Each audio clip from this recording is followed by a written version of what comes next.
নমস্কাৰ মৰমৰ ষ্টুডেণ্টছ সকলোকে স্বাগতম জনাইছো আসাম ষ্টাডি ইনফো ইউটিউব চেনেললৈ। তো মৰমৰ ষ্টুডেণ্টছ যোনসকল ষ্টুডেণ্টে মেট্ৰিক পৰীক্ষাৰ কম্পাৰ্টমেণ্টেল এক্সাম দিছিলে 2025 বৰ্ষত অৰ্থাৎ এইবাৰ, তো তোমালোকৰ ৰিজাল্টসমূহ কেতিয়াকৈ ঘোষণা কৰিব আৰু গ্ৰেছ মাৰ্ক তোমালোকক দিয়ে নে নাই। তো বহুতে মোক কমেণ্ট কৰিছিলে যে তোমালোকক গ্ৰেছ মাৰ্ক দিয়ে নে নাই।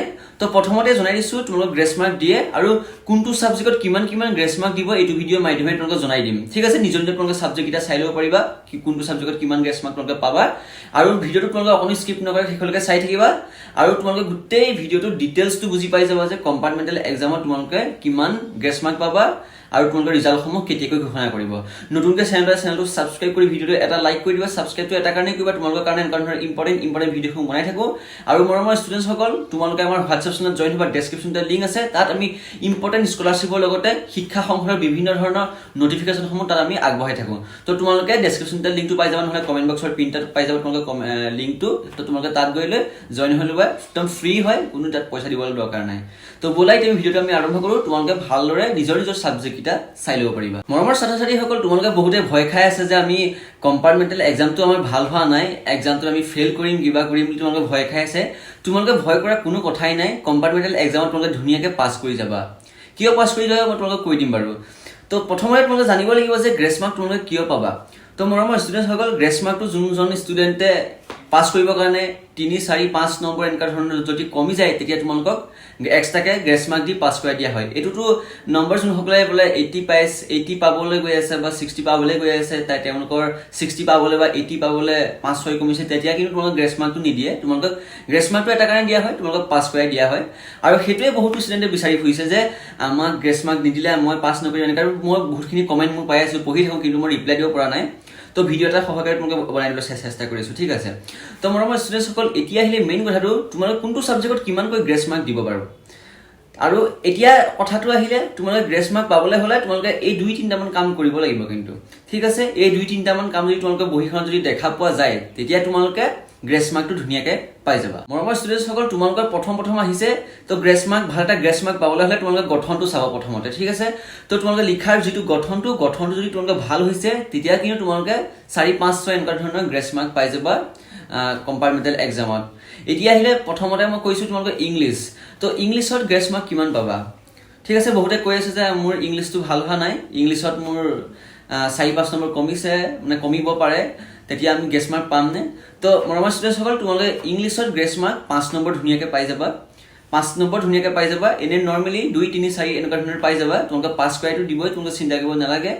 কিন্তু তোমালোকে 5-6 নম্বৰ পাবলৈ হ'লে গঠনটো যিটো লিখা গঠনটো তোমালোকে ভাল হ'ব লাগিব কিন্তু। ঠিক আছে, তো ইংলিছত তোমালোকে সিমান পাবা। তাৰপিছত আহিলে মেথছত। তো মেথছটো তোমালোকে ছেম টু ছেম ইংলিছৰ দৰে ছেম, মেথছ ছেম, ছায়েন্সটো তোমালোকে ছেম, মেথছ, ছায়েন্স, ইংলিছ এইকেইটা 3টা ছাবজেক্ট তোমালোকৰ ছেম টু ছেম হয়। আৰু যিহেতু এই গোটেইকেইটা ছাবজেক্ট তোমালোকৰ MCQ আছে আৰু থিয়ৰী আছে, 2টা আছে, তোমালোকে সকলোৱে গম পোৱাই। বাকী বেছি ডিমাণ্ড থকা ছাবজেক্টটো হৈছে ছ'চিয়েল ছায়েন্স। তো ছ'চিয়েল ছায়েন্সত বহুতো ষ্টুডেণ্টৰ বেয়া হৈছে পৰীক্ষা, মই কমেণ্ট পঢ়ি মই চাইছোঁ বহুতৰে ছ'চিয়েল ছায়েন্সত পৰীক্ষা বেয়া হৈছে। তো ছ'চিয়েল ছায়েন্সত তোমালোকে গ্ৰেছ মাৰ্ক কিমান পাবা। 5 নম্বৰ তোমালোকে ইজিলি গ্ৰেছ মাৰ্ক পাই যাবা। 5, 4, 3 এনেকুৱা ধৰণৰ তোমালোকে গ্ৰেছ মাৰ্ক পাই যাবা ছ'চিয়েল ছায়েন্সত। তোমালোকে ছ'চিয়েল ছায়েন্সত যদি এটা বস্তু কি হয়, ছ'চিয়েল ছায়েন্স তোমালোকৰ থিয়ৰী যেতিয়া বহীখন চাব তেতিয়া তোমালোকৰ চাব প্ৰথমতে তেওঁৰ লিখাৰ যিটো গঠনটো কেনেকুৱা ধৰণৰ আছে, তেওঁ পইণ্ট দি লিখিছেনে নাই, আৰু মেইন টপিকছকেইটা সোমাই আছে নাই, যিবিলাক কুৱেশ্যন তোমালোকে কৰিছা সেইখিনি তোমালোকে চাই লৈ ক'ব যে তেওঁ লিখা ষ্টাইলটো ভাল হয়, এই ছাত্ৰজনৰ কিবা এটা তেওঁ মানে এইটো ছাবজেক্টৰ ওপৰত কিবা এটা তেওঁ ভাল আছে, লক্ষ্য আছে, তো তেওঁক ধুনীয়াকৈ পাছ কৰাই দিব। 4, 5, 6 এনেকুৱা ধৰণৰ নম্বৰ দি তেওঁক পাছ কৰাই দিয়া হ'ব। ঠিক আছে, ছ'চিয়েল ছায়েন্সত তেনেকুৱা হয়। বাকী ইলেক্টিভতটো সকলোৱে জানা, ইলেক্টিভত ফেইল মানে তোমালোকে একদম গোটেইটা ছাবজেক্ট ফেইল। ইলেক্টিভটো চবচে মেইন বস্তু। তো ইলেক্টিভত তোমালোকে চাবলৈ হ'লে ইলেক্টিভত 5 নম্বৰ পোৱা দেখা যায়। মই যোৱাবাৰ এজন ছাত্ৰৰ কি হৈছিলে, মই তেওঁলোকৰ মাৰ্কশ্বিট চাইছিলোঁ। তো তেওঁ কম্পাৰ্টমেণ্টেল এক্সামত 6 নম্বৰ পাইছে হিন্দীত। তো 6 নম্বৰ তোমালোকে পোৱাটো সম্ভৱ, মানে ইলেক্টিভত 6 নম্বৰ পোৱাটো তোমালোকে সম্ভৱ হৈ যায়।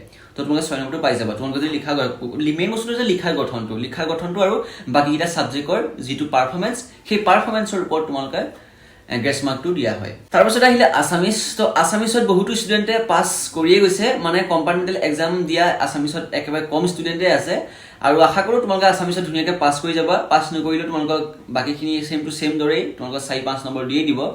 তো এতিয়া আহিলে গ্ৰেছ মাৰ্কৰ অধ্যায়টো গ'ল এতিয়া আহিলে তোমালোকৰ ৰিজাল্টসমূহ কেতিয়াকৈ ঘোষণা কৰিব তো মৰমৰ ষ্টুডেণ্টসকল যিহেতু তোমালোকৰ 29 তাৰিখে সকলোখিনি পৰীক্ষা কমপ্লিট হৈ গ'ল কম্পাৰ্টমেণ্টেল এক্সামৰ এতিয়া ৰিজাল্ট তোমালোকৰ মেক্সিমাম 20 দিন লাগিব চাওঁতে যিহেতু ফেল কৰা ষ্টুডেণ্ট 36 নে 37% আছিলে তো তোমালোকৰ ফেল কৰা ষ্টুডেণ্ট ইমান নাই 20-30 দিনতে তোমালোকৰ হৈ যায় মানে তোমালোকে চোৱা মেট্ৰিক হাই ছেকেণ্ডাৰী পৰীক্ষাৰ ৰিজাল্টসমূহ চাবৰ কাৰণে এবাৰ 1.5 মাহ লাগিছে তো কম্পাৰ্টমেণ্টেল এক্সামত যেহেতু 36-37% হে মাত্ৰ বহি আছে তো সেইকাৰণে তোমালোকৰ ইমান টাইম নালাগে 20-15 দিনতে তোমালোকৰ বহিসমূহ চাই কমপ্লিট হৈ যাব OMR সমূহখিনিতো একেবাৰে কম দিনতে হৈ যায় ঠিক আছে তো তোমালোকৰ জুনৰ 16, 17, 18 এনেকুৱা তাৰিখে ৰিজাল্টসমূহ ঘোষণা কৰিব কম্পাৰ্টমেণ্টেল এক্সামৰ তো মৰমৰ ষ্টুডেণ্টসকল তোমালোকৰ আশা কৰোঁ সকলোৱে পাছ কৰিবা আৰু তোমালোকে আকৌ পঢ়িব লাগিব high secondary first year second year তোমালোকে কুৱেশ্যন আনসাৰ আমাৰ এইটো চেনেলৰ যোগেদি পাই থাকিবা গতিকে চেনেলটো ছাবস্ক্ৰাইব কৰি নটিফিকেশ্যন বেলটো অলপ ক্লিক কৰি দিবা আৰু প্লে ষ্ট'ৰত তোমালোকে গ'লেই হ'ল ফাৰ্ষ্ট ইয়াৰ ছেকেণ্ড ইয়াৰৰ